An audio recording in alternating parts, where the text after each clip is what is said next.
Alright, so for those of you that are here, engineer, what's up? Uh, I'm testing the streaming from my phone because I'm watching my son right now. So while him and I are hanging out until he gets fussy, I'll be answering questions live. So feel free to input your questions. If you've never done one of these with me before, real simple. Just ask questions related to web development, and I'll be happy to answer them here in the live stream. Say hey, bud.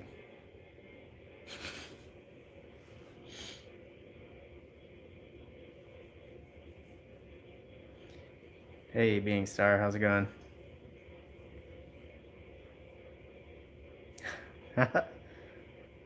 Little Ian. Yep. Oh. Hey.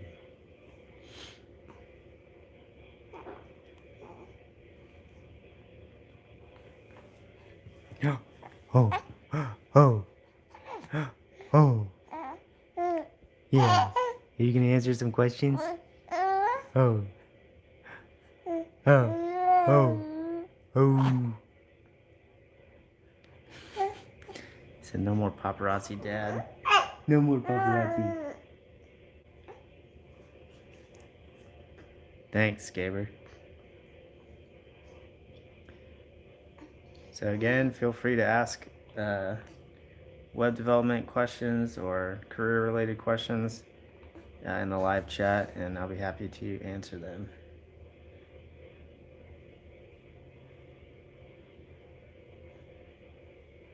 Thanks, Mohammed.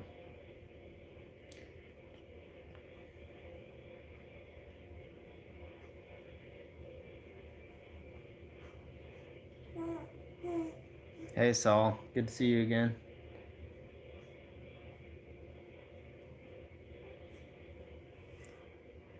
Where's everybody tuning in from? I'd love to know what country or time zone you're in. All right, so first question from Asia is how to be a good problem solver. And so this is a common one, and hopefully he doesn't get too fussy, otherwise I'm gonna have to cut it off early. But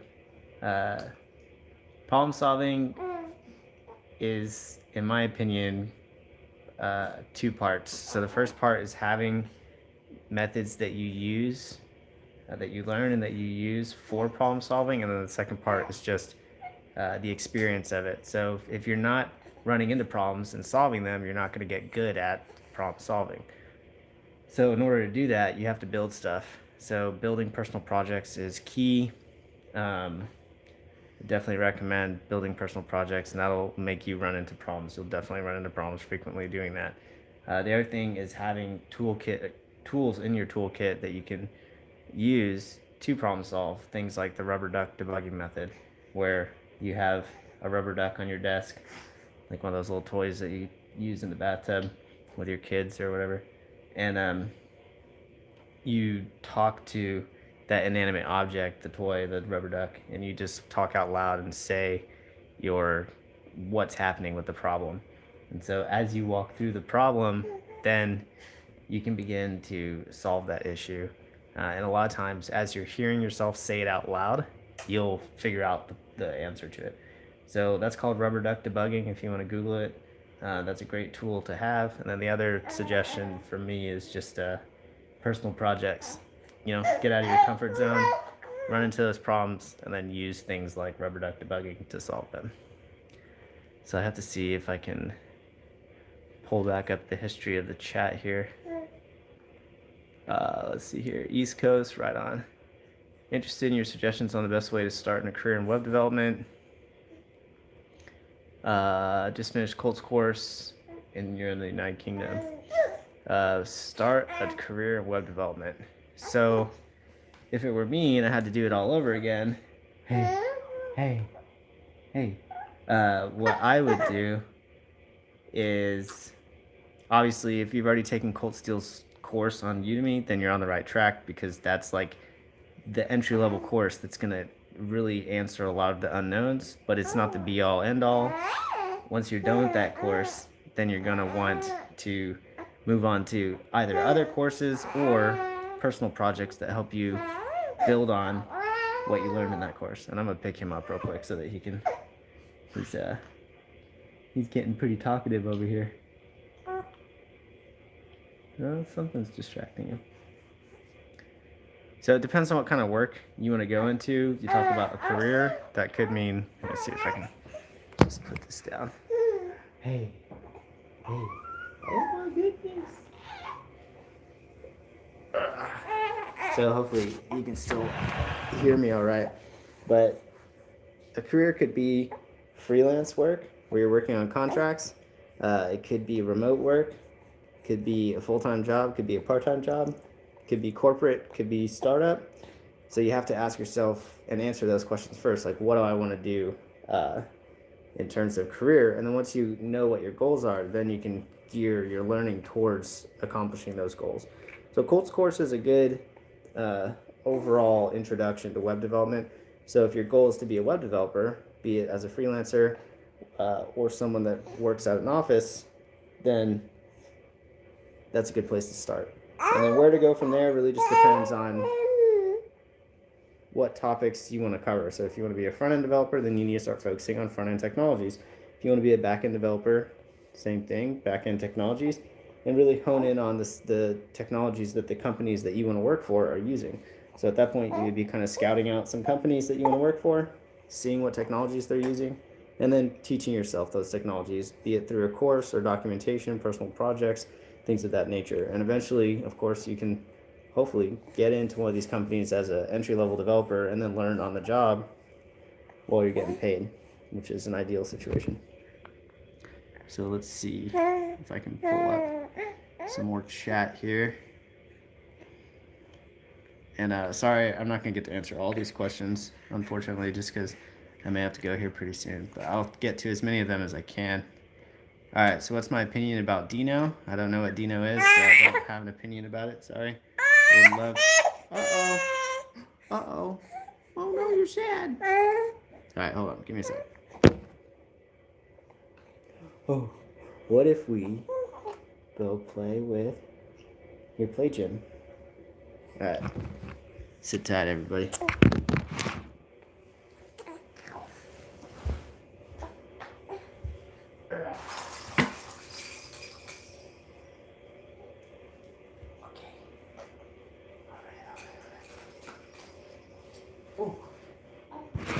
Alright, so I'm going to be looking down, playing with this little guy while I'm answering. Yes, I don't know what Dino is. You could let me know what it is, and that would be helpful. So let's see what the next one is. There's a lot of questions in here. Alright, how much algorithms and data structures needed for web developer? You could get away with none, but the more you know, the better. You're going to get paid more, and you're going to get better jobs if you understand that stuff. Should you learn C#? Yeah, it's helpful to learn lower level languages like that if you want a better understanding of some of the higher level ones like JavaScript and Ruby and some of those scripting languages like Python. But it's not completely necessary. It's up to you. If you have a job that requires it, great. Or if it helps you understand programming as a whole better, then and you have the time to do it, then it's probably a good idea. Got a job recently at a data center technician, AWS, that if after 1 to 2 years, if I want to switch to being a software developer, well, I'd be able to do it. Well, if you're doing software development stuff during that job, then you very well could. Or if you're not, then and you don't know that stuff already, then you're going to have to learn that stuff. So the transition may not be so easy. It just depends. I mean, if you're getting paid well and you have a good quality of life, then you might want to stick with that job. But if you feel like web development is going to be better for you overall, then it kind of goes without saying that you want to move in that direction whenever the time comes. How about PHP? Do you suggest somebody learn it after Colt Steele's course? Only if you're doing stuff that requires PHP. I've used it several times for a bunch of my clients. It's nice because it works on cheaper servers, so it depends on if your client's on a budget and whatnot. If you're using WordPress in any capacity, then it's good to know. I do not use WordPress anymore. I can't stand it, but a lot of people still use it, so it might be worthwhile. And it's just a hugely popular language with a lot of projects, pre-existing projects out there, and then companies that are still using it. So depending on where you're going to work, what country you're in, what region, and what the climate looks like in terms of technology stacks that companies are using in that area that you're wanting to work in, it might be a viable option. And it's really easy language to learn, especially if you already know JavaScript or a similar looking language. Who am I going to vote for president? Definitely not Trump. Let's see here. Do you suggest? I will have an interview, JavaScript, test, hoisting closures, this, pointer, event loop, timeout. Don't know JS series, okay? Any other, or what other recommendation to prepare? Yeah, there's a lot of, I would just look up those topics individually on YouTube because almost all of them are going to be covered from really good developers, people like the guy that does Fun Function and some other YouTubers. And then the rest of that stuff, you should be able to find free resources online. Blog articles on Medium, things like that. I wouldn't necessarily pay for any given course to try and learn that stuff. And good luck with your interview. Let's see here. What's your advice on a person learning from Udemy courses with a partial bootcamp education? When you say partial bootcamp, do you mean in-person bootcamp? Udemy courses are good as supplemental knowledge to an in-person bootcamp. They could even replace it. I mean, Colt's course teaches, I would say, somewhere between like 80 and 85%, maybe more, of what most boot camps teach, minus the front end stuff. And then, of course, nowadays everybody's gonna be teaching newer JavaScript syntax than what Colt teaches, but you can easily learn that stuff in like a weekend, even an hour's time. Get a quick overview of it with people like what's that guy's name? There's a guy on YouTube. He does 1 hour blah blahs, so you can just look up like ES6 in 1 hour or like HTML5 in 1 hour, and you're not going to be like, you know, Neo from the Matrix, like, oh, now I knew JavaScript.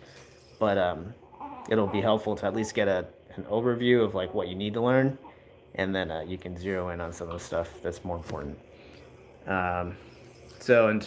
Okay, online bootcamp. Yeah, either way, online, in person, doesn't matter. Udemy courses can be helpful, but they can also be distracting. So if you're taking an online bootcamp and if you're paying good money for it, then maybe like put all your focus on that bootcamp until it's done. Of course, if you run into, you know, you can't get help from people in bootcamp, which hopefully you can if you're paying for it, then you might need to look elsewhere for, you know, like Udemy Q&As and Stack Overflow, and hopefully you're already used to Googling stuff and maybe a part of some good Discord channel servers, YouTube groups, etc., Facebook groups. Wow, lots of stuff going on in here. So I'm trying to see. Saul, you said multitasking. I'm not sure if that's a question or a comment. And I gotta make sure this little guy is happy. Hey, bud. Man, on the phone, the messages keep disappearing, which is really annoying. Let me see if I can get them to stay up.